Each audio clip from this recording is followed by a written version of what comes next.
वो 8 अगस्त का दिन था। छत्तीसगढ़ के कबीरधाम जिले यानी कि कवर्धा जिले के दशरंगपुर पुलिस चौकी इलाके में रहने वाली सावित्री विश्वकर्मा परेशान हालत में अचानक पुलिस के पास शिकायत देकर पहुंची।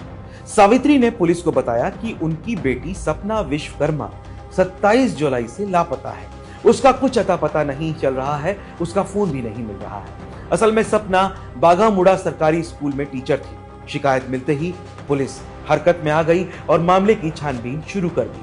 पुलिस ने सबसे पहले सीसीटीवी कैमरों की फुटेज खंगाली और सपना के कॉल डिटेल रिकॉर्ड तो साथ में खंगाले ही, उसके अलावा उसके मोबाइल फोन की लोकेशन भी ट्रेस की, जिससे पुलिस को पता चला कि सपना 1 अगस्त तक यानी पिछले 1 महीने तक बेमेतरा जिले के लोलेसरा में रह रही थी।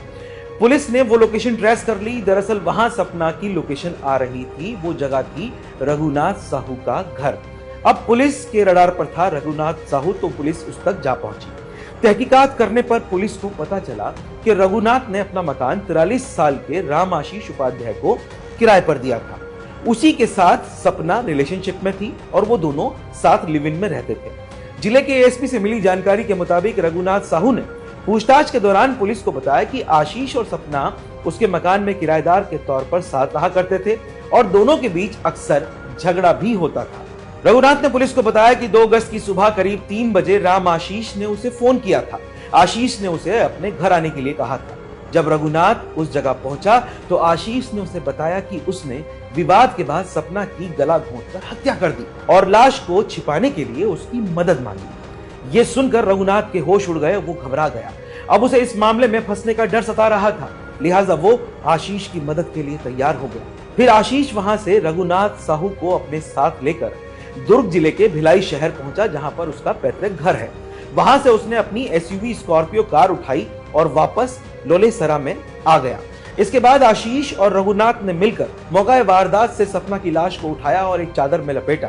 फिर उसी गाड़ी में वो सपना की लाश को डालकर बेमेतरा से 231 किलोमीटर दूर रायपुर जगदलपुर मार्ग पर केशकाल घाटी गए और वहां लाश को घाटी में ही फेंक दिया। इसके ठीक बाद वो दोनों वहां से निकल गए।